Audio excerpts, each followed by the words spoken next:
In the Jamaican studios, like Studio One and the early recording studios, they had single track and then 3-track machines. So their kind of limitations made them, their track limitations made them work in a certain way, and also to develop skills in bouncing and mixing and pre-mixing and all these things. And we're going to talk about that, because I think that's really the transition of the dub thing for me starts from there, from once the engineers managed to have the control to change the sound. So,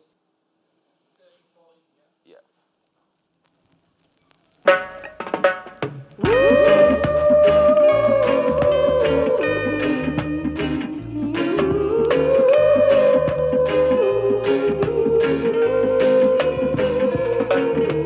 Coming from the north with my face to the south, I'm quite sure I can knock you out. I am the gaga. In a this ya dance, I am the gaga. Yeah, I am the gaga. In a this ya dance, I am the gaga. Oh, I don't mess with the east or the west. I leave the public to suggest I am the gaga. In a this ya dance, I am the gaga. Yeah, people, I'm the gaga. In a this ya dance, I am the gaga.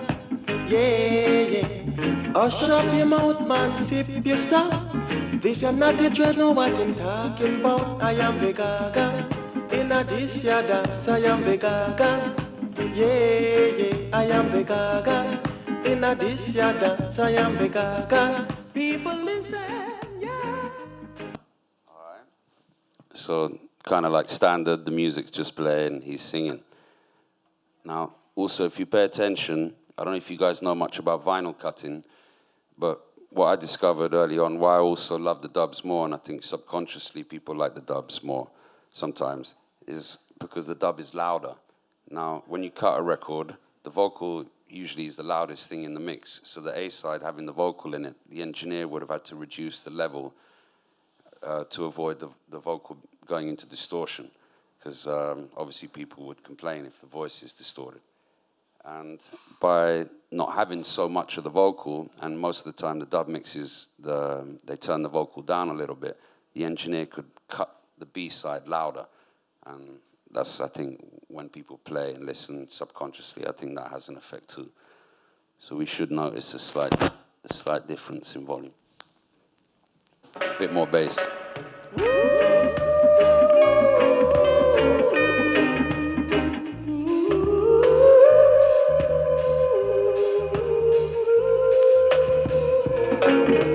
Coming from the north with my face to the south, I'm quite sure I can knock you out. I am the gaga.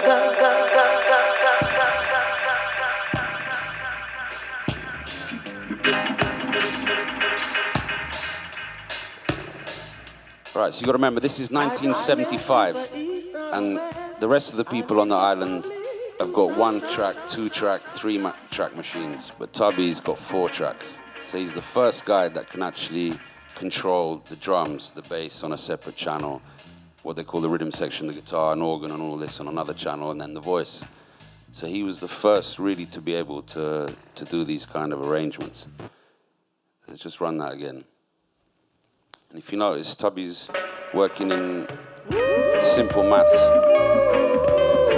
If you actually count the bars.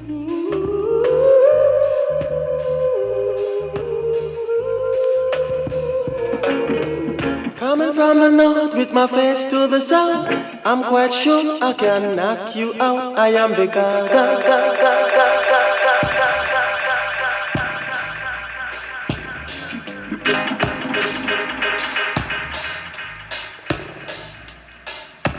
I don't mess with the east or the west. I leave the public to such.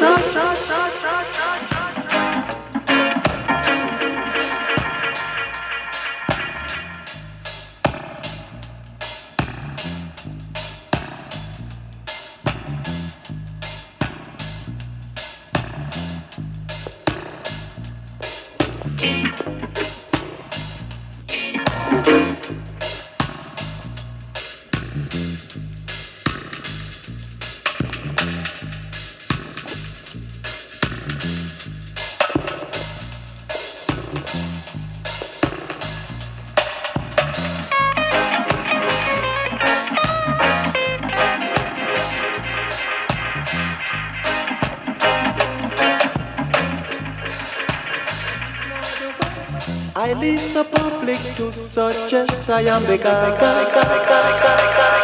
I am the gaga.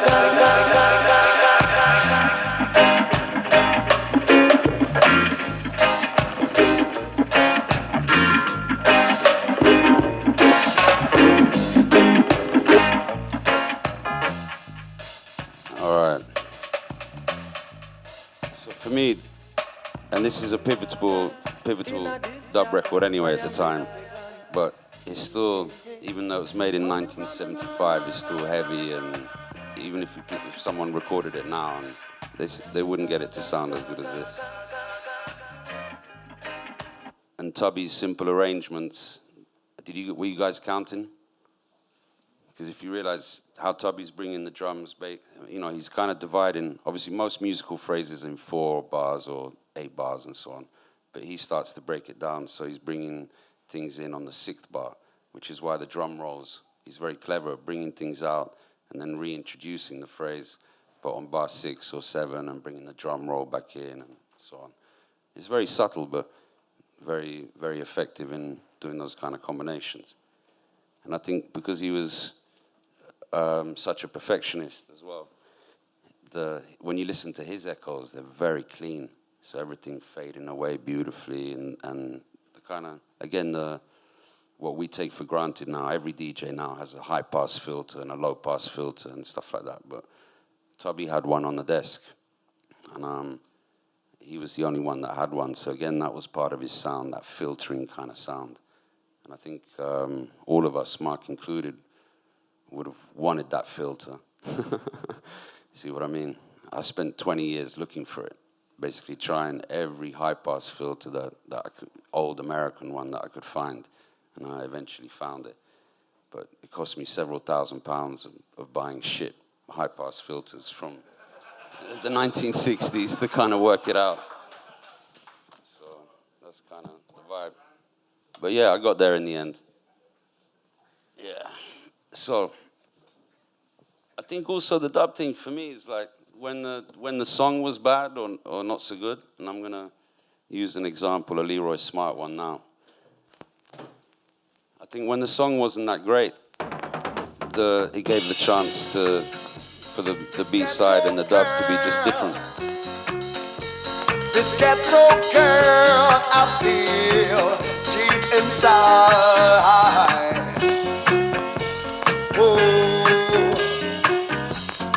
I love this girl that borns in the ghetto. I'm talking about this girl that has so much education. She is so beautiful.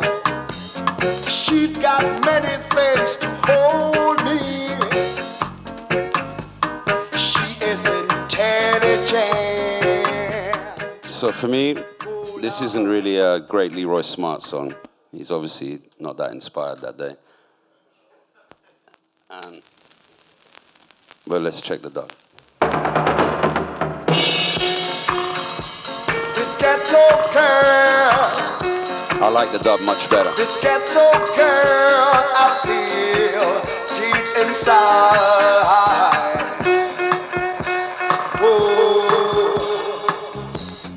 I love this girl that borns in the ghetto.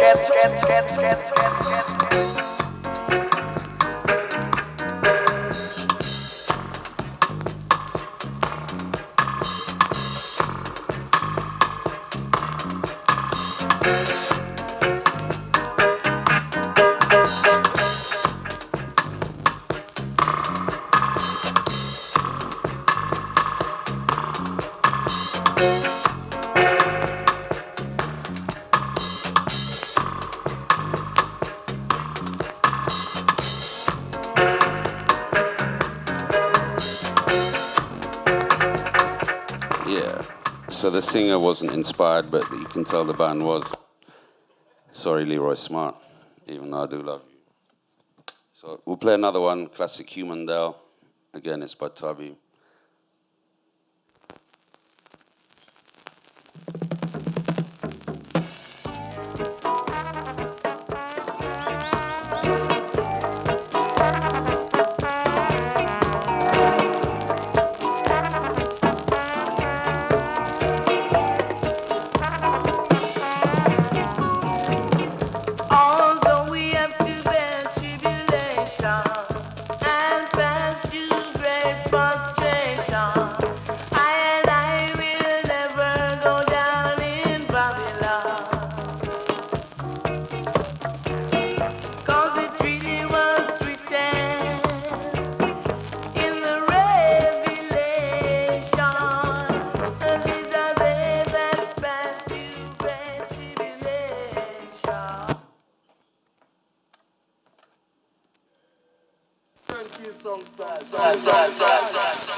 Record needs a good clean. Sorry about that.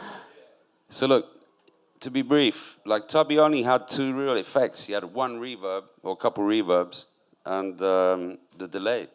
And I think within that kind of energy creates a whole sort of spacey dimension. Now, do you guys know about reverb, right? This is what they used to use, a spring reverb. So it's literally, as the name suggests, a box with two long springs in it. And that's kind of like the sound. So it's not super high fidelity things. They're natural, real things. And that's what I like about them. So when they're being hit now, the louder you send the signal, the more the spring boings and all these kind of things. So it's kind of like velocity sensitive and all these kind of things. And I think how he was very clever in making his mixes really sound good on the sound system, much better than most people's. And again, that comes down to him being a very good engineer. Now, when you start learning about sound and you start making your own records, there's nothing worse than listening to great music and then maybe putting your productions on. It sounds terrible. And someone was asking me outside earlier, they were saying, hey, man, how did you actually sort of get to learn and all these things? And I have to tell the truth, I think I ruined a lot of people's records at the beginning. So, not that they were unhappy at the time, because they were happy, but when I'd listen to it a few months later or hear it on the radio or something like that, I'd just cringe. I'd feel really embarrassed. So I started constantly just trying to compare and understand how some of these guys were getting the record loud, like American records. Does anyone like the Sugar Hill Gang? Right. So if you have Sugar Hill Gang 12 inches, those cuts are incredible. When you compare that 12 inch from the Sugar Hill Gang, or some of the Greensleeves 12 inches, or the Jamaican pressings of the late 70s, some Joe Gibbs 12 inches that I've got, the sound quality and the volume coming off the disc is mental. It's 2 or 3 times louder. It's more clear, there's more bass, there's more treble, there's more everything. So I was constantly trying to compare my sort of productions or mixes or people's work to these things, trying to understand why was it better. And I had to kind of sort of reverse engineer that. And actually, in real terms, what it is the simplicity of it all. So I think when you try and understand sound, I learned very quickly that the more you do to it, usually the worse it gets. So you have to work on the concept of keeping it very simple and finding a way of not losing the quality in the translation. So that would mean if you're in a room and it sounds good to you in the room and you're recording and then you go into your control room or where your speakers are and it sounds terrible, then there's a problem. But your ears are the best microphones in the world. So if it sounds good in the room, but it sounds bad through on the speakers, then there's something wrong. But then trying to understand that is, like I said, some is just taste or technique or, like sometimes I'd like something and people would think it was terrible. Many sessions I did with rock guys, I'd start putting echoes on things and they'd freak out and not like it. But I found that strange because Jimi Hendrix and that I love is full of echo. So I'd start trying to, oh, okay, you're a crazy psychedelic rock band, and start putting some echoes on, and they'd be like, what? What are you doing? And they wouldn't like it. And you know, there's a few bands that I worked with that they were really unadventurous like that in the mix. And I think earlier what was interesting, Mark talked about it, he tapped into the whole house thing, and I think all the electronic music that I remember from the 90s onwards, and in some of the 80s stuff, is usually the B-side had an instrumental version of, you know, just like a dub. And the DJs would play that more than the vocal version. And again, the singers would get pissed off. But, you know, that was kind of like the thing. So I think always, you know, like things like Mo Wax even, some of the hip-hop and trip-hop things, the whole Bristol things and everything else, it all came from that dubby atmosphere, and all of us trying to sort of recreate essentially the energy that Tubby started back in the day. And like I said, going back to him, I think in those days, everyone had different equipment. Some people would have American equipment, some people would have English equipment. And I think what's different now is that everyone's using the same thing. Everyone's using Logic, a computer. Everyone's sharing the same software. Most of the time, people are using the same synthesizer plugins and things like that. So I think some of the uniqueness has been lost from sound itself. So now it's hard to tell if a record's come from America, or if it's come from Europe, or if it's come from Japan or Thailand or something. Whereas I think in the past, you would have been able to say, oh yeah, that's an American tune. And when you listen to records from California, they sound different to New York. When you listen to records from Jamaica, they sound different to London. And it's not just the people, it's the actual atmosphere. And if you really get into it and you start to learn about sound, you learn that sound behaves differently with humidity and temperature. So if you record in the Caribbean, where it's nice and hot and humid, your microphones behave differently. If you go and record in Canada, it's not the same sound. So again, computers and plugins don't really change when you know, your laptop doesn't change how it works. But analog recording equipment definitely changes going from different hemispheres. I never appreciated that. So I was always trying to get like a Caribbean sound in Harsden in the middle of winter in a cold live room, thinking, wow, man, why doesn't it sound warm and thick? And I didn't realize this because it was just too cold. So, you know, the reverb is different. So if you think about like an old church, when you go into old, cold church and you clap your hands or whatever, the reverb time is massive. But if you go into a Caribbean church, there's no reverb. And that's because it's hot and humid. So it's, again, the things that I never really thought about until I was trying to reverse engineer my favorite records and trying to sound as good as they were. So does anyone have any questions before I just move on? All right, cool. So I just want to show, like, some people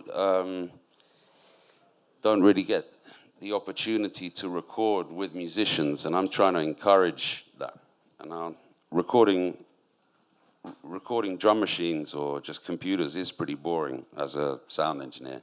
It's much more challenging to be working with musicians, and the more musicians you have, generally, the more fun it is, and the better atmosphere you have. And so I think if people actually want to make good music, then they need to get together. You see what I mean? Just staying in your bedroom on your own, I don't think that's really... I mean, it's okay for some people, but I think we've lost like that kind of spirit. Maybe Mark touched on that about when he talked about unity and people getting together. Well, I think recording studios, when I started out, there was 5 or 6 rooms. So at lunchtime or in the evening, you'd get to meet loads of people in the canteen or hear different sounds coming out. Or if you wanted a saxophone on your song, suddenly you might get lucky. There might be a horn section in the studio down the hall that afternoon. So I think listening to things in that kind of environment and in a competitive environment as well is good. I don't know if being in your bedroom on your own is really that competitive in the same kind of spirit, if you see what I mean. And I think, again, with the sound system things, I think competition's definitely what drove the quality. So people would want to sound better than everybody else, which is why Mark's sound system is ridiculous. Yeah, you all know that. He has the most, I think one of the best and biggest bass sounds that I've ever heard, certainly. Again, that spirit comes from competition. And I think, but friendly competition, if you see what I mean. So going back to the musician thing, like I've got props for recording, which I'm very grateful for, but I have to actually thank my musicians for that, because my job is easy. So I quickly learned that if you select really good people, then they make you look good. Simple as that. So that's definitely my second point, is always surround yourself with people that are better than you. If you're the weakest link in the chain, then at least you know your limitations, or you know your faults or whatever. But if you surround yourself with good people, then you can achieve much more. So I'm lucky I have very good people.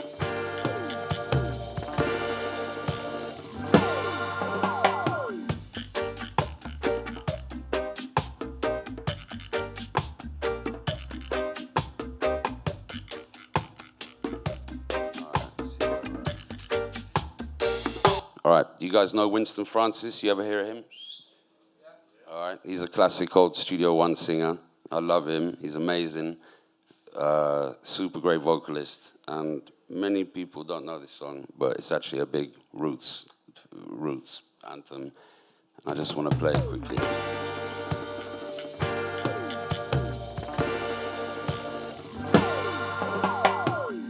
Can I get a bit more volume on the side?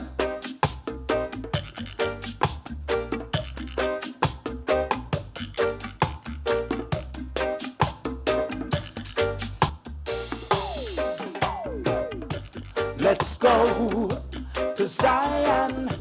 Let's go to Zion. Let's go to Zion. I'm going home, y'all.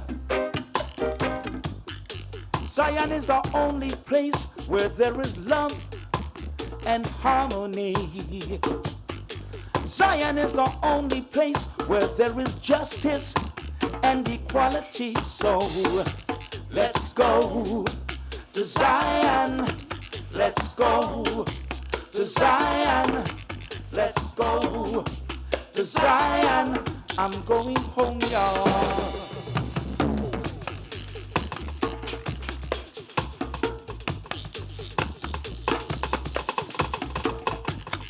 Zion, Zion, Zion.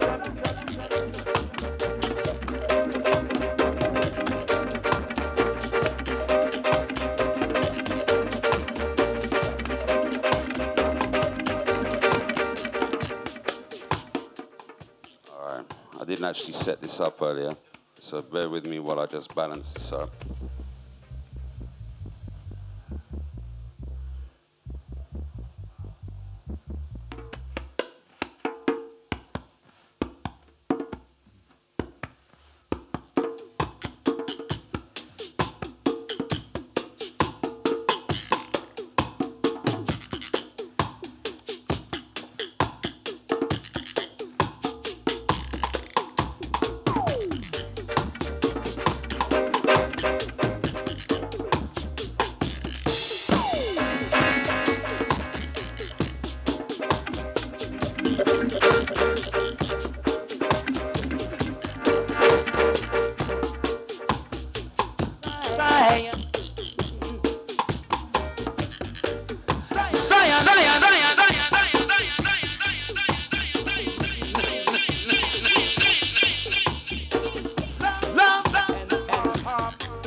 something like that. So look, the thanks. So look, when basically I have to use a desk because actually the mistakes are actually cool. So I can't really control all the elements on a computer myself. So I think if anyone wants to make dub, maybe they're very clever with the new controllers and they can do it. But I can't. I have to actually have a desk. So the one thing with the desk as well, which is cool, is that, like I said, the accidents and so on, but actually having equalizers on each channel, I think, is good. Now, it's kind of like also how, obviously, I'm used to working and so on, but I quickly learned that by EQing the effects, you could always find ways of manipulating the effects and controlling them manually using the auxiliaries on the desk. Now, can I ask how many of you actually have a mixing desk at home? So how many is that? 1, 2, 3, 4, 5, 6, 7. All right, so maybe like almost half. So, and you use the desk properly, right? So you balance all the instruments separately and get in the mix? That's good. All right. So what about effects? Do you guys use analog effects or tape machines, anything like that? What kind of tape machines do you have? So that's a 2-track. So do you use that for echoes, or so you like putting it to tape and then re-recording it back in? So what would that be, like drum loops or? All right. Have you ever tried using a tape machine as an effect, as an echo machine? All right. Basically, I would have brought one, but unfortunately, it was too big. But I'd like to actually show that. So basically, there's several types of analog delays. Now, in the early days, like this one, they used to use what they call bucket brigade chips. So they tend to be a bit darker sounding. They don't have such a good treble response. So which is why I equalize it. Then a traditional digital delay has got the full bandwidth with the treble. Then I find I have to make it that they're usually too bright. So I find that I have to make them sound more natural, I start to EQ them as well. And I think that's where all the different echoes start to sound different at different speeds. So again, plugins don't really change the sound when it's fast at 100 milliseconds or slow at 400 or 700 milliseconds. The sound doesn't change. But with analog equipment, it does, just by the way that the design of it. And I think that tends to lead to more experiment, nicer tones. So sometimes it's a little brighter, sometimes it's darker, and so on. So, and I think that's important for the context of the dub. Because when you're doing your mix, you really want your echoes to be, kind of moving around the soundscape, but maybe not actually changing the way people are dancing, even though some of the Rasta guys dance off the echoes. I don't know if you notice that. You see them, But actually trying to balance the echoes in, I was always struggling, and I realized that there was always too much bass coming back. So if you do have an analog desk and you're messing around with effects, I would definitely encourage equalizing all of your effects returns and removing the bass and thinning them out and setting them in so that actually once you start to dub, you're not getting in the way of the kick drum or the bass or creating this kind of muddy thing. Because I think that was one of my biggest mistakes for a long time. So look, I just want to play back some of the stuff in isolation.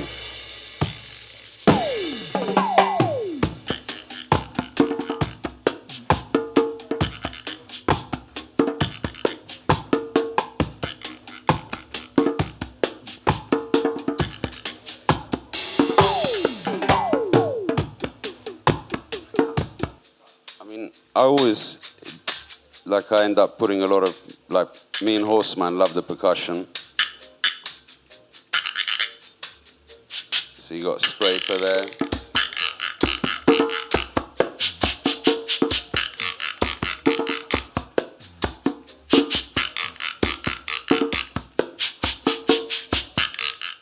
And for me, when I hear most of the dub now, there's no percussion in it. So I find that strange. So again, I'm not saying that everything has to be like I don't mean it to be like it has to be like the 1970s or anything, but reggae music to me has always been very percussive, just like Afrobeat or funk or all these things. There's congas going on, and now I don't really hear the percussion. It doesn't really have the same kind of spiritual feeling for me. So I would encourage using percussion as well, because nobody else does.